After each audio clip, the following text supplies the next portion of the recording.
Okay. All right. Welcome, everyone. We are at the Berlin Independent Film Festival, and we are with the cast and crew of The Reckoning. We've got Neil Marshall, the director. We've got Charlotte Kirk, who co-wrote the story with him, who plays Grace.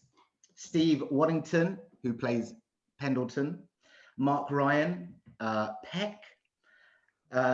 Rick Warden should be joining us in a little while, who's Reverend Malcolm, and Sarah Lammy, who plays Kate. So welcome, everyone. It's a pleasure to have you all in the same place, even though it's virtual. Firstly, I just want to say how much I really enjoyed the movie. It was thrilling. I make no bones about it. I've been a fan of your work, Neil, since Dog Soldiers, and so it's a thrill to be able to speak to you, and also as you are a Game of Thrones alumni as well. So it all feels like we're all part of a little family. What I really am excited about asking you is, I'm always fascinated when you see inspired by a true story or a true event. And I guess my first question to both you, Neil, and Charlotte is where did you find this story? The story, or at least a version of the story, kind of came to us via another friend of mine who's the third writer on the film, Ed Evers Swindell. And he kind of pitched this notion of some kind of Carrie-esque witch movie, something like that, to us. And we kind of took it and ran with the concept and ditched all the stuff that was Carrie-esque about it.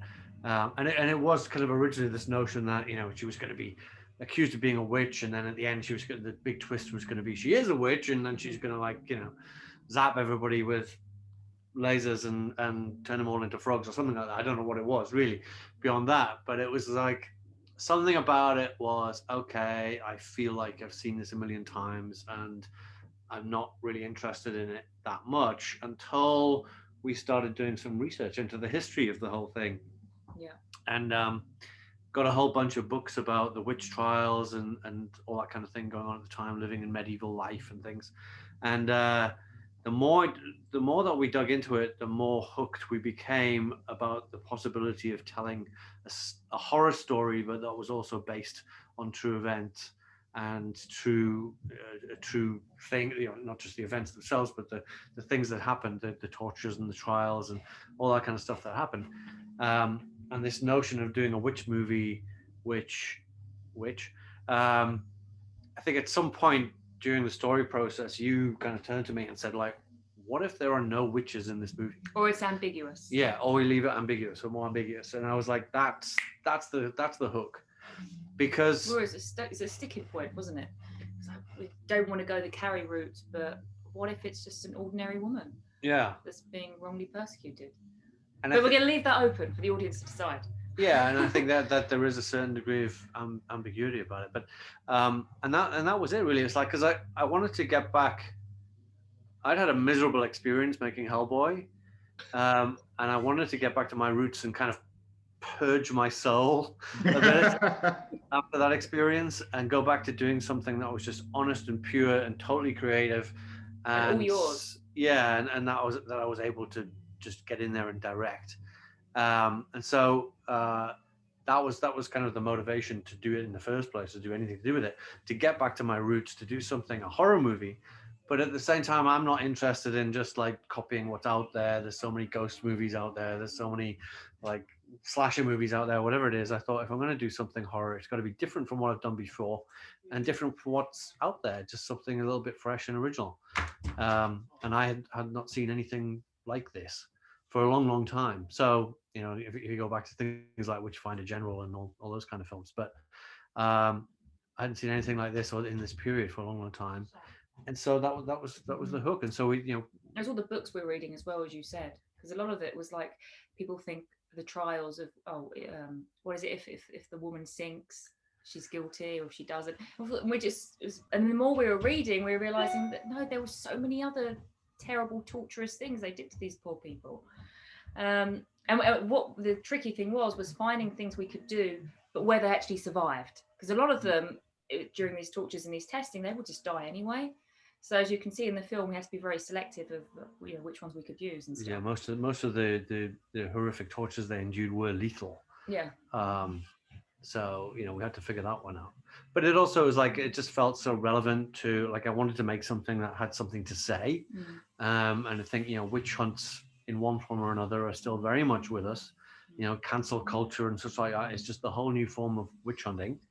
So I thought it was incredibly relevant, but also and the misogyny of the times, the persecution of women, and just the fact that once you looked into the numbers, that there was like 500,000, mostly women, not all women, but mostly women, tried, tortured, and executed for a crime which, like, in a literal sense, does not exist. They're not, witches aren't real in that sense. They're not flying around on broomsticks. They're not turning people into frogs. They're not, making hubble bubble boil and trouble potions. And there's white witches, there's Wiccan and stuff like that, and that's a totally separate thing. But what they were being accused of was, communicating with the devil and all this kind of stuff. And as a crime, it was just fabricated by men in order to subjugate women ultimately. So I think for all of those reasons, it seems super relevant. It's really relevant, and I think why I found it so thrilling was because it touched on so much that was very contemporaneous, and the fact that I like the way you dealt with the idea of the mental state of Grace and how that had that wonderful ambiguity, when she sees the visions and when she has those moments of madness or possession. And I really loved all that, and I felt that balance kept it very very alive. It kept you wondering really what was going to happen. I like it because for me it's like to me it feels like a companion piece to The Witch, because it feels like they both deal with the same subject but from completely different points of view. And I love the fact that in the end it was about a woman finding her strength to fight back. And as far as the character of Kate's concerned, like, not only finding her own strength but inspiring other women to follow suit as well. Cool. and her through her strengths and sacrifices. Yeah, I have to say, it's interesting. There was one scene that we had to cut out, which we at one moment we absolutely loved, as you said, like from her point of view. There's a scene where there's a devil in the tree when she's looking over her husband's grave. The camera pans up and you see the devil in the tree, but she doesn't look up. So I was like, oh, it's such a good devil shot and everything, but we couldn't keep it in there because that would actually explain that. Well, it would actually tell a whole different story that she didn't see it. It's like, is there no way we could just do anything or make it? They're like, no, it's that one moment that suddenly made the devil a separate thing, a literal thing. Yeah. And not in her head. And what I like, and various, with all the cast that came to it, with all of it, people read it, and some people figured the devil was a literal thing. Some people figured it was a psychological thing. And I loved that ambiguity. I loved that choices that people were making. Yeah.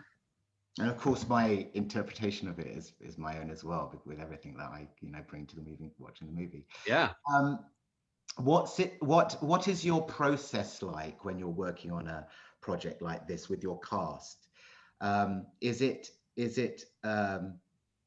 how much detail do you go into together in finding the language and the authenticity, or is that simply you just bring it with the script and you rely on your actors to kind of? No, I always think that as a writer, you can only bring like half of what's that maybe even less than that. It's like you can only bring so much on the page, and you absolutely require your cast to bring the rest of it and make it what it ultimately is. It's like you just do the blueprint on the page, but the actual structure and the reality of the character is is everything that these wonderful casts bring to it.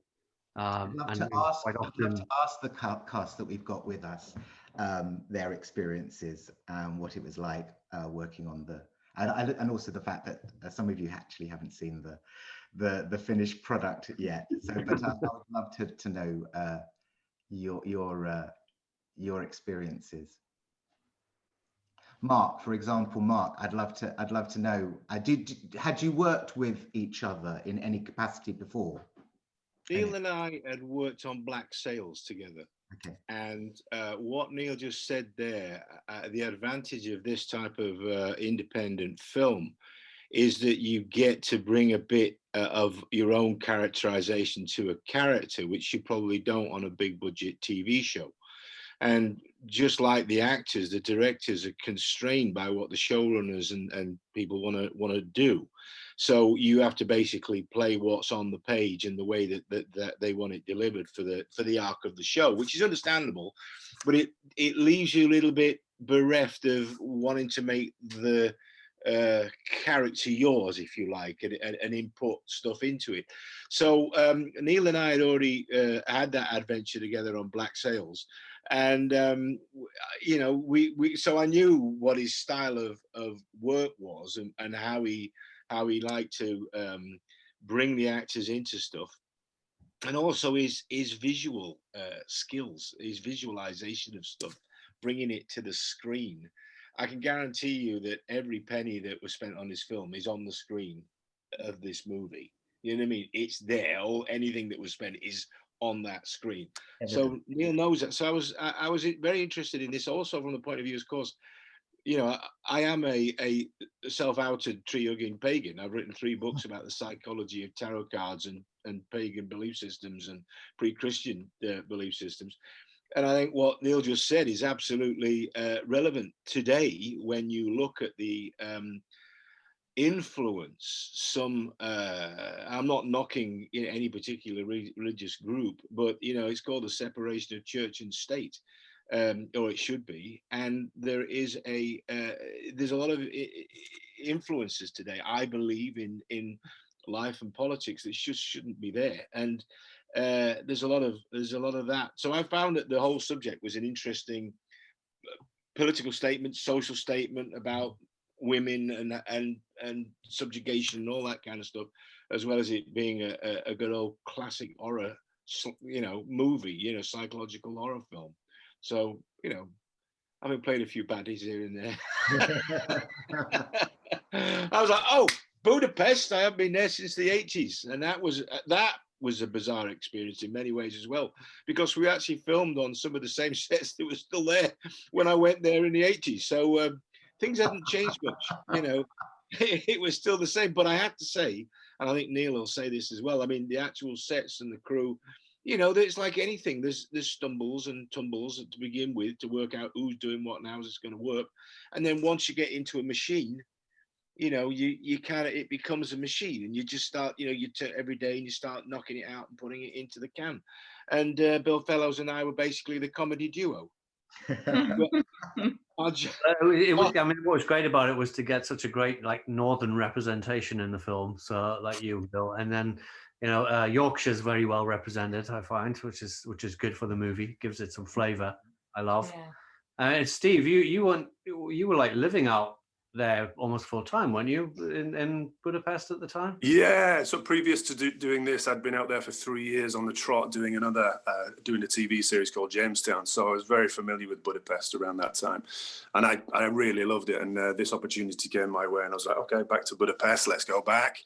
Let's do this. I knew Neil's films. The Descent was my favorite. I think Dog Soldier's also brilliant. So when I got the script, I kind of could visualize how this film would look, knowing Neil's work. And I thought Pendleton actually was a brilliant part. So there was plenty to do. And going back to that process, you know, you have your director's process and your actor's process. And what you end up really doing it in your bedroom, you know, really going through the psychology of the character, working out how you might play it. Then you meet on set, and Neil was there from the makeup process and all those, you know, and costume and all those things, grassroots, before we got onto set and started acting. And with these kind of films, independent films, it's very much you get there and you do it. And I think you're intuitively sort of in tune before you actually get there. I think Neil probably wouldn't have cast the people he cast if he felt like they weren't going to go the right way, you know. But there are still things to work out on set when you get there, how to play it, the tone of the piece.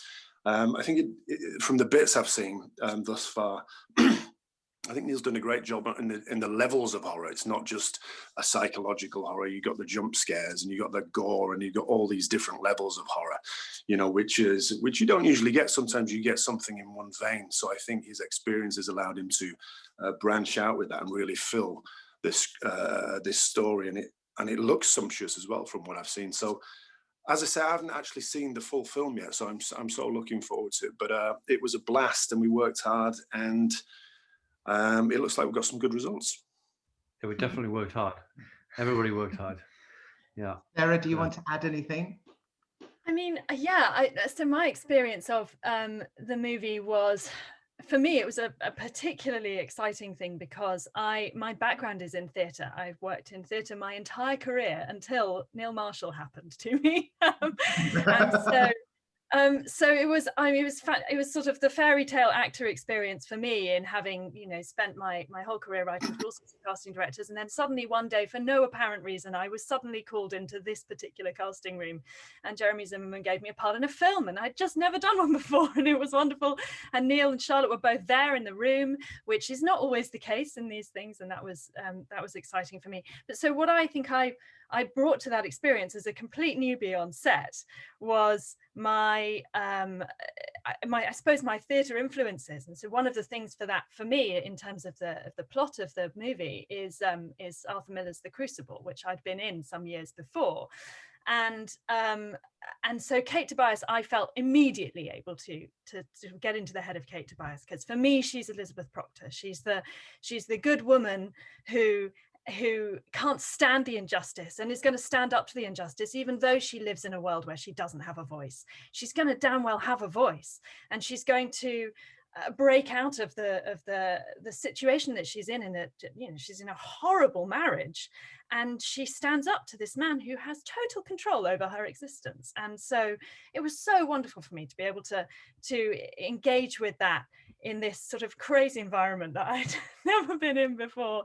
And my first day on set was so exciting. Everybody was so wonderful. It was lovely to work with everybody. Neil was so welcoming and so sort of present, and that was fantastic. But it was also sort of chaotic and hilarious and wonderful. And at the end of our first day, as I've now learned is completely normal, you know, we're losing the light and everyone's going, oh, we've got to go quicker, and we've got this one shot that we've got to film where this is on the first day on set. We're riding into the very final shot of the film. We're riding towards the sunset on this cart, and the sun's at exactly the right spot on the horizon, and it's absolutely sort of stunning. And this is it. This is the shot, and we're just approaching the sun, and a biplane crosses. An entirely non-17th century biplane crosses the sun, and someone shouts, "Cut! Go back! Do it all again!" And it was just glorious for me. It was so much fun. And you got to squish somebody's head as well. So that's.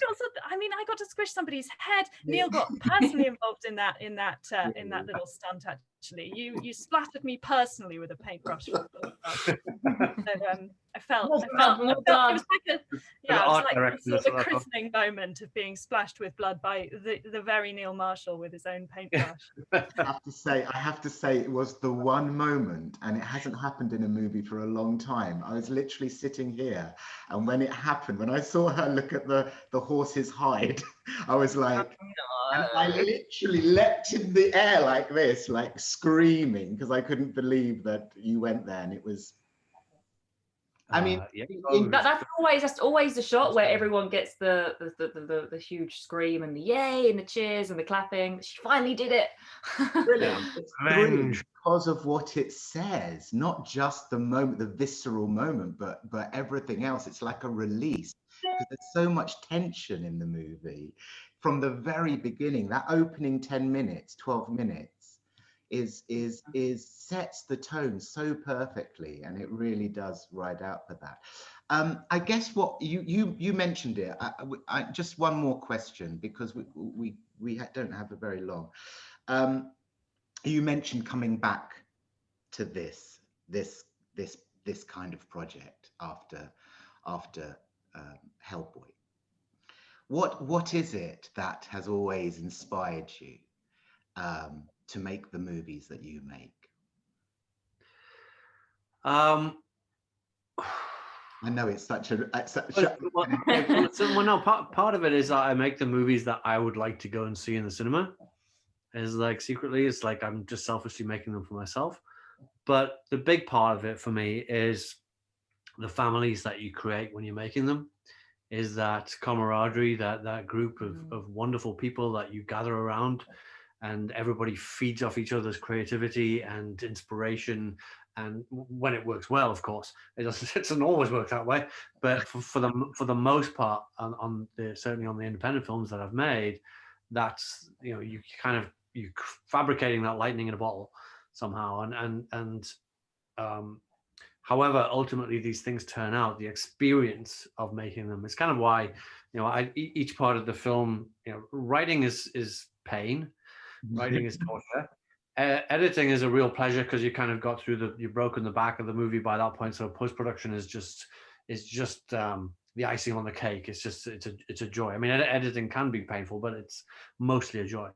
The shoot is like being in the trenches, and that's for me the best part of it, is when everybody, you know, working with the cast on a daily basis. And this was the film that you edited since Dog Soldiers. Yeah, it's the first film I've edited since Dog Soldiers. So because I've often enjoyed the creative process of working with an editor, but I think almost out of necessity as much as a choice on this one, I edited it myself, and it was I think in the past 20 years since starting out, I've kind of learned a lot myself. So I applied all that, and I think I don't know, I think I did a half decent job with it. So I'm kind of proud of that. I but actually it was made a note of the editing, so I think that's true. I noticed. But yeah, mainly it's just the joy of going to the set every day and working with the cast, you know, and to try and create magic. You know? Fantastic. Fun. We do stupid stuff and it's fun. You know, we're sword fighting, and we're, you know, throwing blood around, and you know, and I love to get in and do that. If I'm not on set throwing some blood on somebody's face, it's like, well, it's not really like making a movie. I'm glad to hear that. I'm so you can tell though. You can tell when a project has that vibe. So it's and obviously, like, just getting to collaborate with Charlotte and from the writing process and then the filmmaking process has just been great fun. Great fun. It's a lot of fun. So I guess it's pretty difficult to answer this final question, but what is next for you?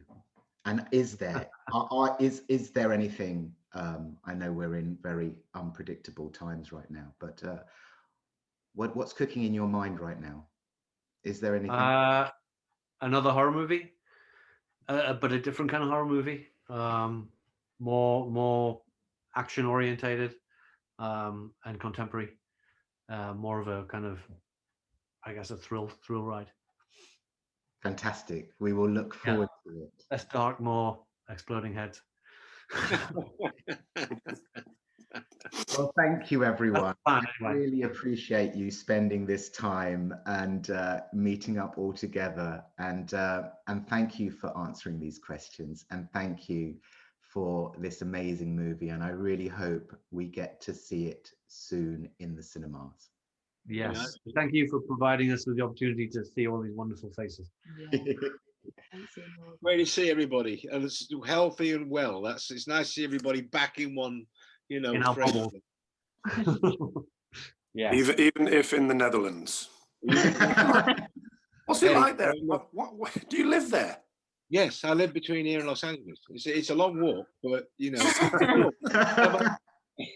It's a big personal conversation right at the end of the Zoom. No, I've lived it's here okay. Everyone loves it. So yeah, land of cheese and windmills. What can I tell you? You know, they're very nice people, very civilized. Wow. It's good to see you, mate. It's good to see you. Good to see you, pal. Take care. Look after yourself there. You And too, guys. You too as well. Everybody, be careful out there. Thank you Yeah, all, guys. good to see everyone. Good to see Lovely everyone. To see you all again. Good luck with the movie. I wish you all. Thank you very much. Thank you very much. Thank you. Cheers. Thank you, guys. Bye-bye. Bye bye.